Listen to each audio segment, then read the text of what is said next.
3 invités avec nous chaque soir pour décrypter les mouvements de la planète marché. François Chollet est avec nous, le président de Montségur Finance. Bonsoir François. Bonsoir. Samy Char nous accompagne également, chef économiste de Lombardier. Bonsoir Samy. Bonsoir. Et Jean-Jacques Friedman, que nous retrouvons également, directeur de gestion délégué de Vega IS. Bonsoir Jean-Jacques. Bonsoir Grégoire. Ravi de vous retrouver messieurs. Merci beaucoup d'être là. Parlons de Trump. Évidemment, on est dans la 3e semaine d'exercice du pouvoir de Donald Trump. Et je partage un commentaire avec vous, Jean-Jacques, puisqu'on en discutait avant de prendre l'antenne. C'est vrai qu'on a tous en tête, en tout cas beaucoup de commentateurs, louent d'ailleurs la capacité transactionnelle d'un Donald Trump, le deal maker, le roi du deal. Quand je regarde le bilan des 2 premières semaines ou de mandat de Trump, je vois quand même qu'il a cédé très très vite dans la négociation avec le Mexique, avec le Canada, après avoir utilisé la menace de 25% de tarifs, c'est-à-dire une masse pour écraser une noisette, et que face à ça, j'ai pas l'impression que le Canada et le Mexique aient cédé quoi que ce soit par rapport à l'existant. Moi, le partager, je suis tout à fait d'accord. Un vrai négociateur, ça prend du temps. Quand on est dans une telle position de force et de dealer au bout de 24 heures, je trouve pas que c'est un exploit. Donc sans rien obtenir. Les commentaires sont très laudatifs, comme si on était absolument impressionné que sa parole allait être performative et que ça allait fonctionner sur tout, alors que c'est assez dangereux. Alors je pense que ça sera quand même plus compliqué sur la Chine et sur l'Europe. Moi, ce qui m'inquiète un peu, c'est qu'une partie des économistes aussi qui entourent Trump ou des économistes avec lesquels on peut discuter aux États-Unis ont un peu la même foi aveugle que nous, on ne ressent pas, parce qu'on sait mécaniquement que si y a moins... il y a qu'à voir les gens qui bossent et qui concourent en fait à la croissance, au financement des États-Unis, on ne peut pas les enlever, les déporter, etc. Donc on pouvait se dire, tiens, il peut y avoir une mesure un peu symbolique, mais les gens croient à des choses qui économiquement ne marchent pas.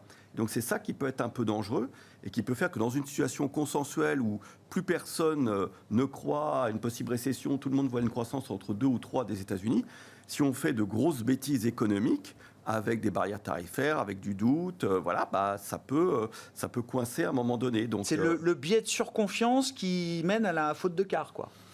Oui, et surtout dans un environnement, absolument, qui va absolument dans son sens. Donc c'est ça un peu le danger possible qu'on voit. Oui, tout à fait. Bon, vous l'avez dit, peut-être que Mexique et Canada, c'était la partie facile quand même de l'histoire commerciale. Trump n'avait pas beaucoup d'intérêt à appliquer ces tarifs de 25% pour des économies qui sont aussi imbriquées Bien avec sûr. la sienne. Sans doute qu'il y aurait eu un effet inflationniste, au moins en première vague, assez rapide.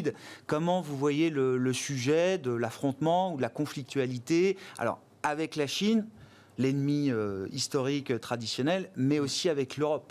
Alors sur la Chine, les mesures de rétorsion ont été quand même assez douces pour l'instant. Sur l'Europe, on se demande ce sur quoi ça peut porter. Ça peut porter sur la technologie, ça peut porter sans doute sur les exportations de pétrole de schiste des États-Unis, avec une réduction quand même du lien avec la Russie pour l'Europe. Mais on voit par exemple que sa position est également tournée par rapport à l'Ukraine, avec l'histoire des terres rares, qui est quand même assez surprenante aussi. Donc j'ai l'impression qu'on a toujours un temps de retard pour essayer de comprendre Trump. Alors il n'y a peut-être pas grand-chose à comprendre, in fine, et qu'on réinterprète tout à l'aune de ce qu'on vient de voir, en disant mais si, il va dealer, etc. C'est pas parce qu'il a dealé là qu'il ne peut pas y avoir des bêtises qui soient faites d'ici quelques semaines. Donc oui, je crois que ça va être plus compliqué. Parfois, historiquement, vous parliez tout à l'heure du comparatif que vous alliez faire entre Trump 1 et Trump 2. Parfois, il est plus dur avec ses amis qu'il ne l'a été avec ses ennemis. On a vu des ennemis structurels. On a vu des grosses bêtises, par exemple, faites Trump sur l'Asie, sur la politique qui entourait finalement la Chine. Donc, d'autres bêtises sont possibles par la suite. Et donc, je suis un peu étonné aussi du fait qu'on lui porte non pas une telle intention, mais un sentiment comme quoi, quand on exerce le pouvoir, on attache quelque chose, comme presque le roi qui guérissait des écrouelles auparavant. C'est un peu la même chose là. C'est la hype de Trump, quoi. La hype Trump, voilà. Donc, Et prudence sur la hype Trump. Prudence sur la hype Trump. Et puis il est entouré aussi. On ressent pas ça en Europe, mais il est entouré de personnes qui ont une foi aveugle et même d'économistes. Et c'est ça qui, moi, me surprend un peu aux États-Unis.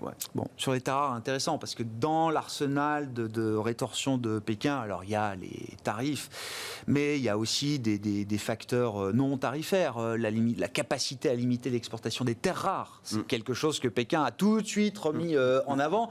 Et dans le même temps, effectivement, on voit la négociation sur le front russo-ukrainien qui intègre la dimension terres rares ou sécurisation potentielle des terres rares ukrainiennes. Ça, au moins, par rapport à tout ce qu'on vit à l'heure actuelle, ça aurait quand même du sens économique. Oui. Tout n'est peut-être pas qu'improvisation non plus. Ne nous méprenons pas là-dessus. Bon, Samy, sur l'entrée en matière de Donald Trump, sur les aspects économiques, est-ce que ça éclaire la compréhension du personnage, de la stratégie de Trump et de son administration? Est-ce que ça jette plus de troubles qu'autre chose? Je crois que ça illustre déjà énormément ce que vont être nos 4 prochaines années. Donc je pense que sur cette table, on se réjouit énormément. C'est un vrai plaisir au quotidien. La discipline qu'on va avoir, c'est de ne pas trop écouter les paroles et vraiment d'essayer de se cantonner aux actes qu'on peut mesurer et, comme on est un peu des geeks quand même, de modéliser autant que possible. Et je comprends très bien ce que dit Jean-Jacques. Il a raison par beaucoup d'aspects. Mais enfin, la réalité, c'est que les faits, les tarifs vont augmenter. Et donc, quand on doit modéliser l'impact des tarifs sur la croissance, sur les bénéfices, sur l'inflation, la réalité, c'est qu'on se retrouve quand même avec un niveau de tarif qui est plus élevé. Et franchement, si on regarde par rapport aux 60 dernières années, on va être pas très loin du plus haut de ce qu'on ait pu connaître. Hein. Et c'est que le début, effectivement, parce que vous savez qu'ils sont en train de faire une révision des plans qui devra un rapport qui sera soumis à Trump le 1er avril. C'est peut-être là aussi que les choses sérieuses vont commencer. Encore une fois, les déclarations, le bruit, je pense qu'il faut être capable de le mettre de côté. Mais encore une fois, quand on regarde les faits, il y a 10% de tarifs sur la Chine, ça a des effets sur les devises, et évidemment, ça va quand même avoir un impact économique. Et je crois qu'il faut se concentrer là-dessus, et finalement, la situation me semble être un peu l'exacerbation de ce qu'on a connu jusqu'à maintenant, c'est-à-dire quand même des conditions pour le reste du monde qui ne sont pas très favorables, et qui font que quand même la surperformance économique, financière et bénéficiaire américaine semble être amenée à se prolonger. Ça reste pour vous le scénario central aujourd'hui. Absolument. J'entends. Absolument. C'est intéressant de remettre les... C'est vrai que l'économie américaine est, quoi qu'on en dise, une économie quand même très ouverte. Enfin, le marché de la consommation est quand même très ouvert. La barrière tarifaire moyenne est de 3%, c'est ça aux États-Unis, Samy, aujourd'hui. Alors évidemment, quand on a fait le calcul en ajoutant les 25% potentiels sur le Mexique, sur le Canada, 10% sur la Chine, 10% sur l'Europe, on multiplie par 3 quasiment ce chiffre. C'est ça, Samy? Oui, exactement. Et on n'aura peut-être pas 25 sur les Mexicains et les Canadiens, mais enfin, on va quand même avoir un niveau global de tarifs qui va être entre 5 et 10%. Le pire des scénarios, c'est qu'ils soient entre 10 et 15%, évidemment, mais enfin, entre 5 et 10%, c'est quand même hyper considérable, il faut se rendre compte. Et bien sûr que ça a un impact qui n'est pas génial sur l'économie américaine, et peut-être que les économistes qui sont près de Trump ne lui mentionnent pas assez. Par contre, les économistes qui ne sont pas proches de Trump, eux sont très vocaux. Évidemment, on suit tous le Peterson Institute, on voit que quand même, ils mettent en garde en quelque sorte. Mais la réalité, c'est qu'on a un cycle de la consommation qui est tiré, un cycle économique qui est tiré par la consommation. On a des cycles du commerce mondial et de production qui sont un peu en dedans. Donc pour la Chine et l'Europe, c'est pas terrible. Et les États-Unis, ils ont toujours cette carte-là et continuent d'aller un petit peu plus vite sur l'autoroute économique que les Européens et les Chinois. Comment les marchés, enfin, comment on absorbe les tarifs dans le contexte actuel? Est-ce que le consommateur américain a des marges pour encaisser d'éventuelles hausses de prix nouvelles demain? Est-ce que le bilan du consommateur le permet? Est-ce que les bilans des entreprises, notamment des marges, permettent d'envisager aussi une partie de l'absorption par les marges des entreprises? Alors, soit celles qui importent, soit celles qui exportent aussi, d'ailleurs, qui peuvent avoir un intérêt à prendre aussi un peu sur leur marge pour rester compétitives. Comment tout ça peut se distribuer, Samy? C'est toujours un grand jeu de poker menteur, les tarifs et le commerce mondial, parce qu'on redistribue beaucoup de choses. Il va se passer beaucoup de choses. Le premier facteur d'absorption de ces tarifs, ça va être les taux de change. Et on voit qu'évidemment, le yuan chinois, le dollar canadien, mexicain, l'euro, évidemment. Une partie a été faite déjà. Une partie a été faite. Donc ça va quand même absorber une partie. Et c'est peut-être la partie la plus maligne quelque part. On ne réagit pas trop à ce qui peut sortir des États-Unis, mais on laisse finalement le taux de change faire une partie du travail. Et puis, il va y avoir des bifurcations au niveau commercial. On va chercher à contourner ces tarifs. Les marges vont absorber une partie et au final, pour le consommateur américain, il me semble qu'il va rester quand même en bonne posture. D'autant que, encore une fois, ce n'est pas tellement la consommation des biens qui fait aujourd'hui ce cycle, mais plutôt la consommation des services qui sont peut-être un peu moins impactés. Donc on sent quand même que la dynamique économique américaine devrait se poursuivre. On n'a pas de très très grande crainte d'avoir un accident au coin de la rue. Bon, François Chollet, vos commentaires sur la hype Trump qui marque ce mois de janvier. On avait eu une première version de Trump qui nous avait animé Twitter pendant quelques années. On a une deuxième version qui est en place depuis... la V2 est en place depuis une vingtaine de jours. Et je partage l'avis général, on n'est pas prêt de s'ennuyer. Je crois qu'on va avoir tous les jours des idées à commenter plus ou moins saugrenues. La vraie question, c'est est-ce qu'on a un hard Trump, c'est-à-dire celui qui a été dans les campagnes électorales extrêmement fort, puissant, caricatural, ou est-ce qu'on va avoir un Trump un peu édulcoré, c'est-à-dire un peu matiné quand même d'un parti républicain qui n'est pas totalement derrière lui aligné sur tout ce qu'on vient de dire. Et moi, j'ai plutôt tendance à penser qu'il y a des contre-pouvoirs en place pour lui, y compris, malgré le bruit actuel, et que ce n'est pas innocemment que la bataille qui se joue sur les tarifs est en train de déborder sur les grands intérêts généraux des États-Unis et pas forcément uniquement sur les aspects économiques. Donc je ne suis pas aussi pessimiste que ce qui pourrait être, en tout cas ce qui aurait pu être le cas si on avait pris au pied de la lettre tout ce qu'il avait dit pendant la campagne électorale qui a été quand même assez musclée et véhémente. Ensuite, si on regarde la situation telle qu'elle se présente pour nous, et le signal des marchés, je partage l'avis sur les parités de change. On a déjà fait des mouvements assez marqués. On était à 1,12 en septembre, à partir du moment où le marché a commencé à anticiper sérieusement la victoire de Trump. Et on est descendu à 1,0. Voilà, c'est ça. Et on est descendu. Pour l'euro-dollar, c'était quand même un point à noter.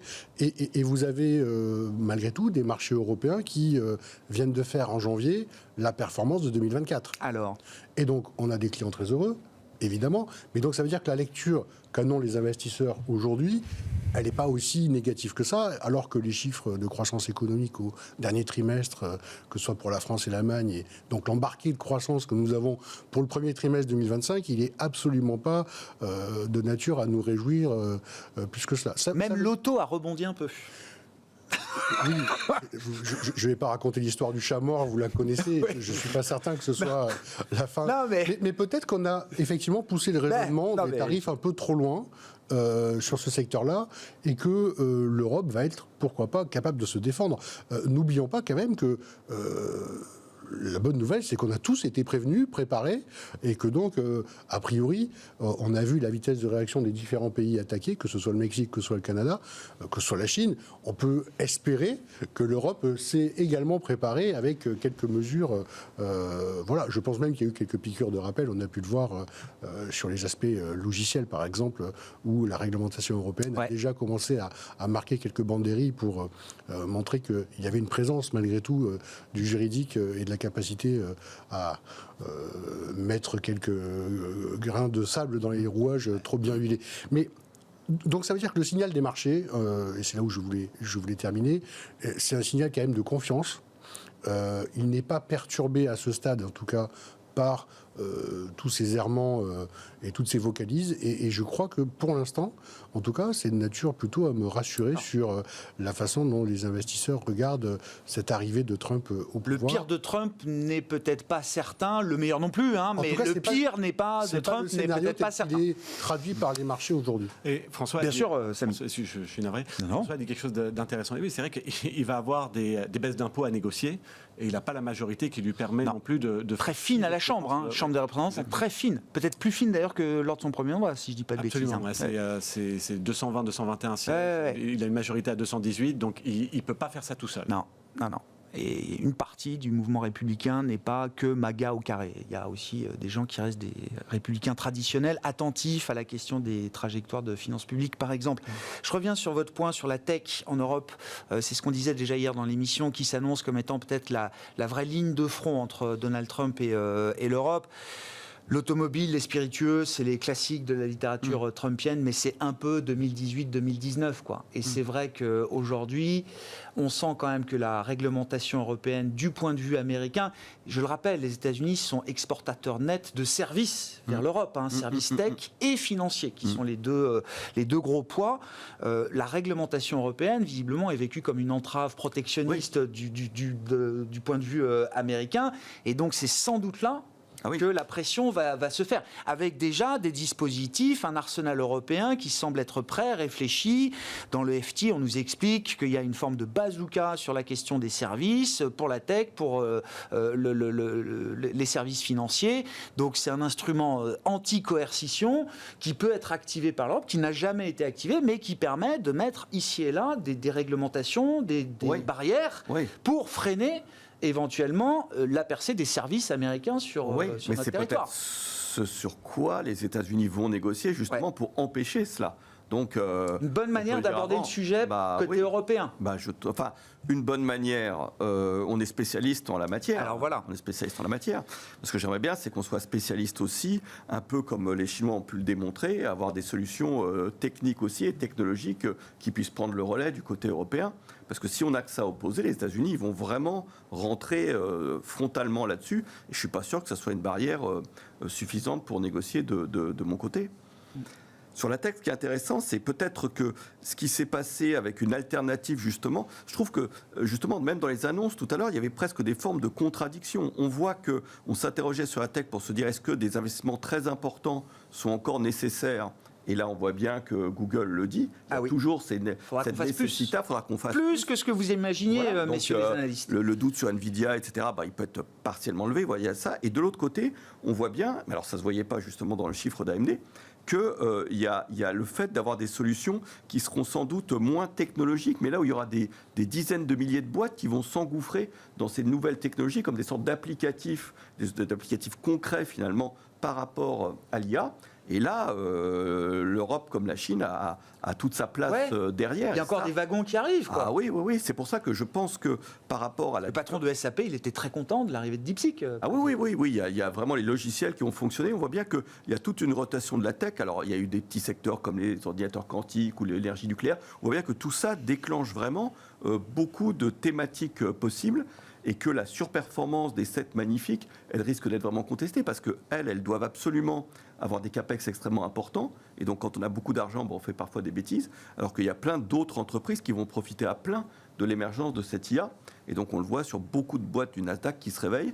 Et je pense que c'est un point important. Et l'Europe aussi, plutôt que de parler que de juridique, c'est un des points aussi sur lequel elle pourrait se concentrer, se focaliser et proposer des alternatives à la toute-puissance américaine sur ces grandes GAFA, où là, le match est plié. Mais je dirais que sur le reste, c'est là où je trouverais plus d'intérêt que de se concentrer uniquement sur des questions tarifaires, douanières, juridiques, qui risque d'être percuté par l'administration Trump. Et cette rotation au sein du Nasdaq, comme vous l'expliquez, Jean-Jacques, ça permet au Nasdaq de rester un indice solide, un indice fort, malgré le fait qu'une Nvidia fonctionne et fonctionnera peut-être un peu moins bien ou avec un peu moins d'éclat sur le plan boursier, j'entends. Nous, on l'interprète favorablement en disant que c'est une diffusion plus rapide encore qu'anticipée.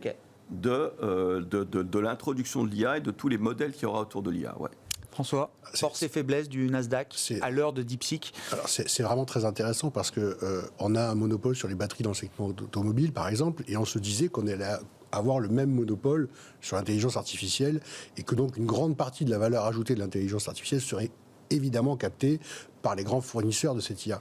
Et il s'avère que le signal de DeepSeek est un signal intéressant parce que c'est un signal qui vient dire à l'ensemble des fabricants de logiciels, vous allez pouvoir trouver des alternatives pour pouvoir garder une facturation qui vous soit favorable et vous fournir à des IA compétitives, pas forcément fermées, pas forcément américaines, pas forcément propriétaires, et peut-être même avec des codes transparents et qui ne passeront pas par les 3 grands fournisseurs que l'on pouvait imaginer. Parce que quand vous êtes client de Microsoft, l'IA, ça vous coûte cher.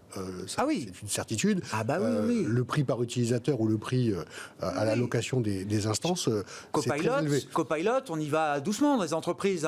On met du Copilot sur quelques postes, pour quelques personnes, etc. Mais on n'est pas encore dans l'idée qu'on va équiper toute l'entreprise avec Copilot. Et dans le même temps, ça va bientôt être nécessaire, puisque si je caricature, on va faire écrire des mails par Copilot qui seront résumés par Copilot par la personne qui les reçoit. Donc on va arriver à être obligé pour surnager dans la masse d'informations qui va nous arriver, d'utiliser ces outils de manière systématique. Mais le point, c'est que on a parlé d'SAP, par exemple, en Europe, on a parlé de Dassault Systèmes qui vient de publier de très belles publications d'ailleurs. C'est très rassurant pour ces acteurs-là, qui ne sont pas effectivement dans la course première à l'intelligence artificielle, de se dire que stratégiquement, ils ont un avenir qui pourra intégrer ces technologies sans perdre leur marge, sans perdre leur capacité à trouver de la valeur auprès de leurs clients. Et je trouve que ça, c'est quelque chose de positif. Ensuite, si on regarde la partie tech, le Nasdaq, alors c'est vrai que j'ai un parti pris un peu particulier, j'ai un fonds américain qui n'a pas d'NVIDIA, donc c'est un choix un peu volontaire. Oui. ça coûte un peu, ça n'a pas beaucoup coûté. Vu le poids de NVIDIA, ne pas en avoir, c'est un choix forcément volontaire. Voilà. Oui. Donc mais bon, on a quand même obtenu de très belles performances, mais il faut se bagarrer un peu plus, évidemment. Mais c'est juste de dire que vous avez une distribution de valorisation que j'ai du mal à saisir, et donc j'essaie de l'éviter. À partir de là, ça remet gestion pas en du cause, risque, c'est une gestion du risque. Question les 80% de croissance et les 70% de marge. C'est simplement que je considère que quand vous avez des clients qui dépensent 80 milliards pour Microsoft, 75 pour Alphabet, etc., évidemment qu'ils vont éviter de laisser 70% de marge nette à Nvidia et qu'ils vont chercher des alternatives. Vous citiez d'autres fabricants de processeurs, mais évidemment qu'ils sont en train de développer toutes les sources possibles d'approvisionnement en puces pour essayer de contourner ces marges qui sont un peu prohibitives pour ce secteur. Et je ne suis pas donc certain qu'on ait le temps sur Nvidia de se rembourser les multiples actuels de valorisation. Mais ça, c'est parce que j'ai vécu Cisco dans les années 2000 et que je commence à avoir moins de cheveux. C'est tout. Trêve de plaisanterie. Ce qui est intéressant, c'est que cette concentration à l'investissement, elle est incroyable. Faut remettre les ordres de grandeur. On parle d'investissement en capex de 80 milliards pour Microsoft, de 75 milliards. Ça va être quasi 300 milliards pour les 3-4 gros hyperscalers cette année. Et peut-être qu'avec le chiffre d'Alphabet Google, ce sera peut-être un peu plus maintenant. Et la vieille théorie économique montre que les investissements sont décroissants en termes de rentabilité. Et donc, on ne peut pas imaginer qu'on obtienne la même rentabilité sur les années qui viennent par rapport à ce qu'on a pu connaître ou ce qu'on pourrait connaître pour 2025-26. Samy, il y a un sujet macro derrière DeepSeek. Qu'est-ce que représente DeepSeek, c'est-à-dire l'accélération de la commoditisation de l'IA. Ça peut remettre en cause, alors Alphabet Google nous démontre l'inverse, est-ce que ça peut remettre en cause quand même une partie du cycle de CAPEX américain très tiré par ces infrastructures IA? Est-ce que ça peut être est-ce qu'il y a toujours derrière une valeur aussi importante qu'NVIDIA dans le portefeuille des ménages américains? Il y a aussi la question à un moment de l'effet richesse qui peut se poser si jamais vraiment il y a un décrochage marqué. Quoi un peu les réflexions macro derrière l'adoption plus massive, c'est vraiment un facteur positif, je pense, en termes de productivité, sans faire trop mal aux marges. Et mieux réparti sur la planète, ça peut... Probablement, en tout cas, plus généralisé. Et ça, c'est une bonne chose. Mais c'est vrai que le grand débat, au fond, c'est est-ce qu'on arrive à faire bouger la barrière d'innovation? Et ce qu'ils nous disent, c'est qu'en gros, si on veut aller à la barrière d'innovation, finalement, on peut y aller assez facilement et assez rapidement et avec moins de moyens, c'est super. Et il y aura une adoption plus large et franchement, c'est très bien pour la productivité. Mais par contre, si on veut être capable et être en mesure de bouger et de faire avancer cette barrière d'innovation, il faut les mettre, ces milliards. Et qui a les moyens de les mettre? Toujours les mêmes, finalement. Alors peut-être que les Chinois ont raison et il faut se contenter de toujours être la première frontière. Mais il y a la frontière d'après. Mais voilà, le sentiment, c'est que quand même, si les Américains veulent, et qu'on est vraiment dans une compétition au niveau de la technologie, si vous voulez rester premier, à mon avis, il faut les faire, ces investissements. On ne peut pas constamment être deuxième. Et c'est vrai qu'on comprend qu'elle est quand même difficile à bouger, cette barrière d'innovation. Pour ça, les Américains sont importants. C'est pour ça que la consommation des Européens en tant que service technologique, il faut la maintenir. Moi, je serais plus dans le camp d'une Christine Lagarde qui disait, écoutez, de toute façon, il faudra plus acheter américain, il faut s'y faire. Vous savez quoi? On a besoin des biens et des services américains. Achetons-les. Faisons croire à Trump que c'est grâce à sa négociation. Faisons-lui ce cadeau. Et quelque part, Zelensky est très malin en disant... C'est ce qu'a fait Claudia Sheinbaum au Mexique et Justin Trudeau au Canada. Exactement. Donc il ne faut pas aller contre. On va lui faire croire que c'est lui qui les a gagnés. Mais d'un autre côté, le LNG américain, on en a besoin. La technologie américaine, on en a besoin. Et très certainement qu'une partie de la défense américaine en a besoin aussi. Quitte à en avoir besoin, autant faire croire que ce sont des victoires. Et c'est pas contradictoire avec l'idée de développer une souveraineté européenne un peu plus tough? Ça, on l'espère tous. Et on aimerait voir les Européens mettre des moyens. Mais vous savez quoi? En attendant, on n'a qu'à acheter américain. Puis le jour où nous, on se réveille et on décide de vraiment développer une forme d'autonomie... En attendant la volonté politique. En attendant le consensus politique qui permettra... Mais si on fait aucun des deux, c'est-à-dire on n'avance sur aucun front... on va quand même commencer à prendre beaucoup de retard. Et ce retard, sincèrement, je pense qu'on le sent tous. Ça commence à frustrer énormément les acteurs économiques européens. On a eu beaucoup de sorties de grands patrons. On a une population aussi qui est un peu frustrée. Et donc, à un moment, il faut que les autorités européennes, qu'elles soient fiscales ou monétaires, soient un peu plus focalisées sur la dynamique, et pas uniquement sur l'inflation et sur les risques. On va y venir à un monétaire, c'est la BCE, bien sûr. François, pardon. Juste pour rajouter un élément, les investissements dont on parle sont très matériels. C'est-à-dire qu'on est dans l'usine, là. C'est de l'infrastructure. Ah oui, bien sûr. Et donc, c'est puces, énergie, c'est ça l'infrastructure IA.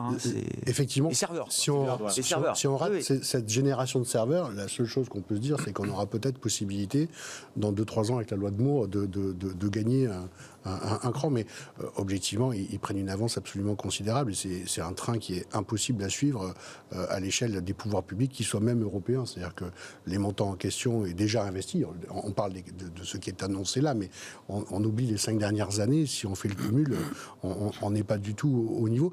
Mais le fait que ce soit extrêmement matériel, peut-être que c'est pour nous aussi une opportunité de pouvoir d'abord utiliser ce matériel à des coûts raisonnables, et puis peut-être demain envisager une nouvelle génération qui serait encore plus performante. On a des boîtes qui, sur la dimension énergétique, efficacité énergétique, sont des contributeurs très positifs à la création de valeur dans ce thème de l'IA. Une Schneider est directement corrélée aujourd'hui à cette idée-là de l'efficience énergétique nécessaire pour la puissance de calcul qui nous tombe dessus, quoi. Oui, puis même en amont, vous avez ASML qui restera l'acteur clé européen de ce métier.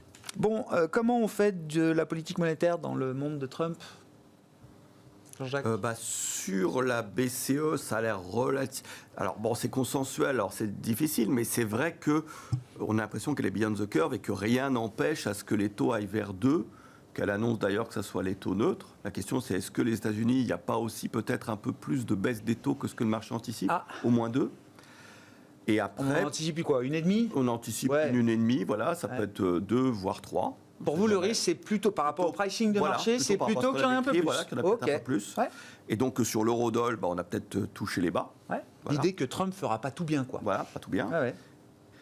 Et sur la BCE, 2, c'est peut-être consensuel, mais une fois qu'on est à 2, peut-être que le débat se poursuivra et que ça peut aller un peu plus loin. C'est pour ça que même s'il y a un parcours qui a été fait sur les taux, on s'interroge, on a été surpondéré sur les taux longs. Est-ce qu'on revient à la neutralité ou pas ? C'est les débats qu'on a à l'heure actuelle, en se disant peut-être que si on va juste à 2, un 2,30, 2,40 sur le 10 ans allemand, c'est le prix. Peut-être qu'on peut gratter un peu plus, quoi. Progressivement, on revient quand même à la neutralité sur le long, quoi. Ouais. C'est un peu les débats qu'on a à l'heure actuelle.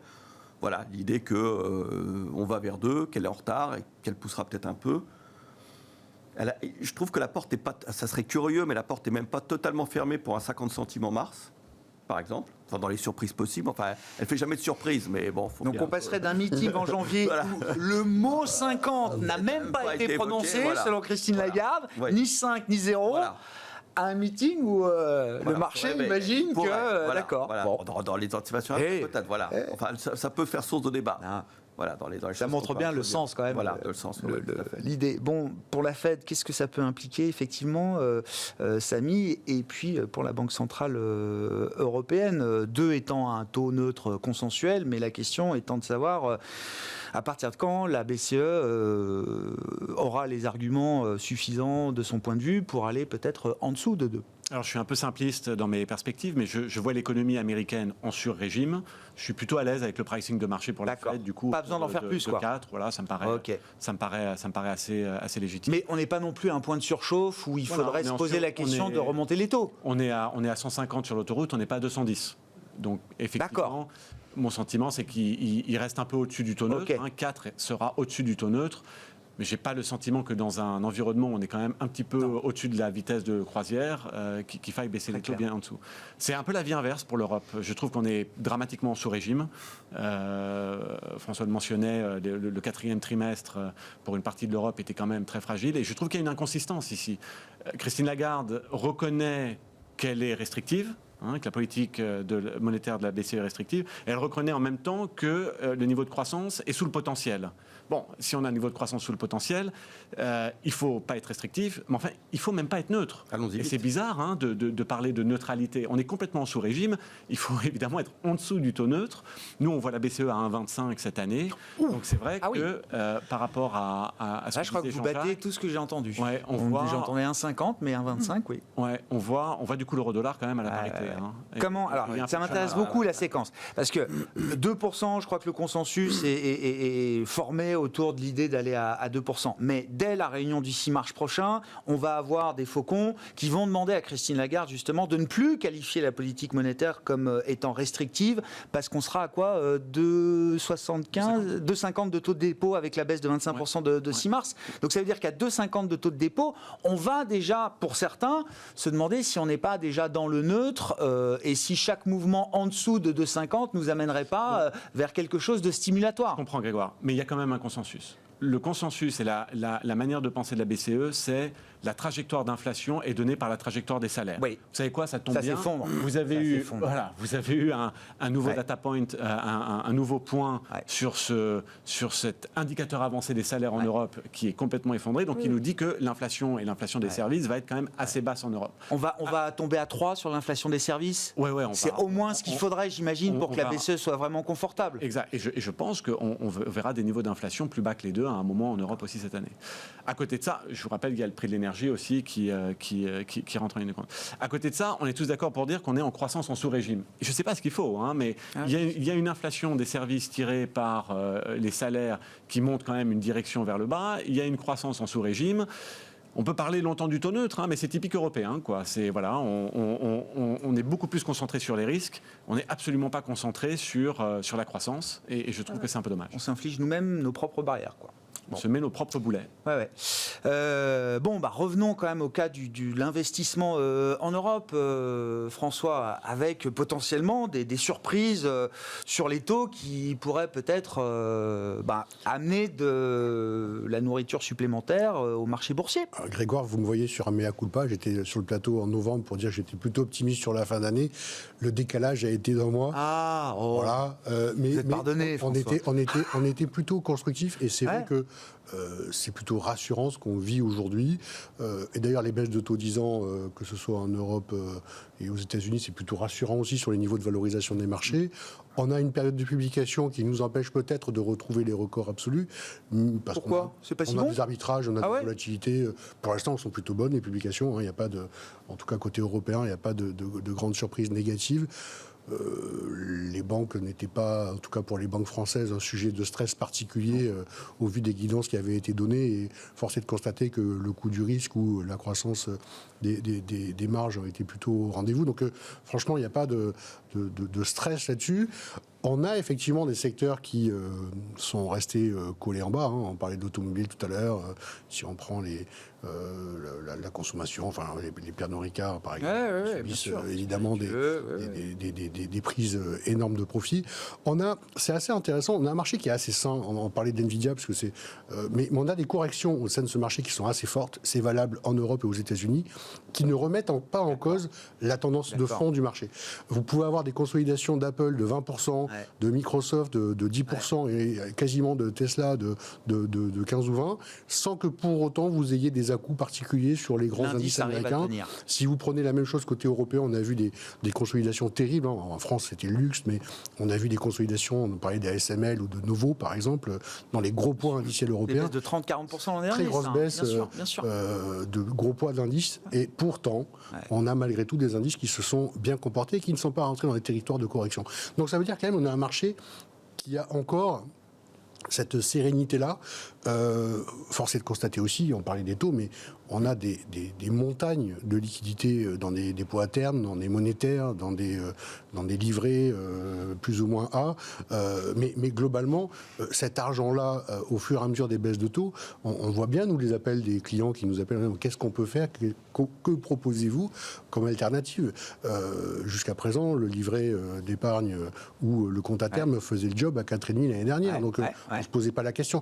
Ça veut dire quand même qu'on va avoir un décalage significatif de montagne d'épargne vers des actifs pas forcément risqué, hein, mais petit à petit. Oui, on ne passe pas du livret A au Bitcoin, normalement, mais on peut faire les deux. Vous avez une échelle qui va se redécaler, comme on a pu connaître à l'époque où les taux étaient proches de zéro, pour aller chercher un peu de rendement supplémentaire, quitte à prendre un peu de durée, quitte à prendre un peu de risque de signature en allant peut-être sur de l'investissement. Et ça peut aller. Oui, mais cet argent, il peut aller sur des fonds d'action européenne, parce que pour l'instant les flux, que les gens mettent de l'argent dans les actions, oui, mais ils en mettent dans les actions américaines. La vague, ce sera sur la partie obligataire. En janvier, ça a changé un peu. Voilà, on a assisté à des mouvements colossaux sur les flux. Que ce soit, on peut parler des ETF ou de la gestion active, mais gestion active, c'est de la décollecte qui aura été tout au long de l'exercice 2024 sur les actions. Il n'y a que la partie obligataire qui a réussi à tirer son épingle du jeu. Et force est de constater que ce sont les grands vendeurs d'ETF qui ont collecté 240 milliards d'euros en actions, ce qui montre quand même que les courbes vont se croiser très très vite en termes de part de marché. Mais une fois qu'on a dit ça, on a assisté à des phases où les États-Unis ont absorbé, mais comme par enchantement, la totalité de l'épargne du monde en l'espace de quelques jours. On a eu des semaines qui sont sorties vraiment de tous les radars de l'historique. Novembre, et là, on a un léger rééquilibrage sur l'Europe et c'est plutôt rassurant. La sous-performance de l'Europe n'est pas une fatalité, Jean-Jacques ? Par moment, non. Il y a souvent des rattrapages rapides. Après, il y a une vérité de différentiel de productivité, de croissance. Là, il y avait un gap historique, 70% de différence de valorisation, même à secteur constant, alors que 30 ou 40% paraît le niveau. Donc, il peut y avoir un rattrapage ponctuel de l'Europe. Mais pour revenir sur la qualité de la croissance, même le jour où il y a eu le décrochage important sur les techs, moins 17. 350, je crois, valeurs du SP500 ont monté ce jour-là. Oui. Et le S&P équipondéré termine à 0 flat sur la séance. Ça, c'est un deal assez consensuel, mais qui fonctionne. C'est-à-dire vraiment... et d'ailleurs, c'est normal, c'est normal. Quand vous avez des très grosses capitalisations qui, elles, sont en retrait, eh ben, normalement, ça devrait affecter plus que ça l'indice, où il y a 30% de l'indice constitué par ces grosses capitalisations. Donc, si ça veut dire que ça n'a pas provoqué, ça a provoqué finalement une consolidation presque à plat de ces indices. C'est-à-dire que la cote derrière est en dessous. Bien sûr. Et ça, c'est mais vraiment donc la diversification va enfin payer. C'est-à-dire que en 2024, le plus vous étiez proche des 7 magnifiques, le mieux c'était pour vous. C'est ce qu'on disait tout à l'heure, c'est qu'il y avait vraiment une vérité économique derrière ça. C'est-à-dire qu'il y avait un gap même entre le Nasdaq et ses valeurs. Je crois 40% d'écart de BPA. Cette année, on va tomber à 5%. Donc, voilà, la diffusion est un élément sain. La dynamique des profits déjà se rapproche de l'indice. Voilà, donc ça c'est quelque chose de favorable, plus sain. Et il y a un rattrapage clair. La performance du S&P 500 équipondéré. Pour une première fois depuis de très nombreux trimestres et 3 fois supérieure que la performance de l'indice avec les pondérations habituelles. Sur la logique d'investissement chez Lombardier, là, quels sont les messages à ce stade pour la suite Alors on reste quand même un tout petit peu méfiant sur l'Europe. C'est vrai que la baisse de l'euro et cette croissance bénéficiaire évidemment peut aider. On avait vu ça un peu l'année dernière quand même, dans les 5-6 premiers mois de l'année. L'Europe avait fait finalement pas si mal. Sûr. Et là, ce qui nous inquiéterait peut-être après cette bonne performance européenne, c'est qu'on va quand même avoir les politiques américaines un peu plus pro-croissance, les baisses de taxes, qui pourraient ramener un petit peu de l'intérêt sur les États-Unis. Donc c'est vrai qu'on a un peu de mal à complètement se départir de notre surpondération américaine. Et pour l'instant, voilà, on reste un peu comme ça. Sur l'échange, il nous reste 30 secondes. Non. Il faut, le discours que vous portez, l'idée que le scénario reste celui d'un chemin de croissance naturel pour les États-Unis, un peu dynamique, etc. Ça soutient encore le dollar. Il n'y a pas de... D'accord. Bien sûr, donc différentiel de taux d'intérêt, différentiel de croissance. C'est vrai qu'on reste sur une idée d'un euro-dollar autour de la parité. Et encore une fois, on ne le fait pas en achetant des forwards. On a des actifs derrière et on a envie d'avoir un peu plus d'actifs américains. Encore aujourd'hui. Pas sans protection, mais voilà, l'obligataire, les options, ça peut aider. En 2017, le dollar avait perdu 10%. Première année de Trump à la Maison-Blanche. Mais après, sur le change, c'est très compliqué. Je pense qu'il y a une grosse partie du chemin qui a été fait, parce que quand le dollar était revenu à parité, à l'époque, c'est quand le prix du gaz, du pétrole était extrêmement cher. Il y avait des balances très négatives pour l'Europe. En termes de l'échange. On ne pas à l'heure actuelle. Oui, bien sûr. Donc c'est pour ça que nous, on est un peu plus haut. Alors après, le change, c'est... Oui.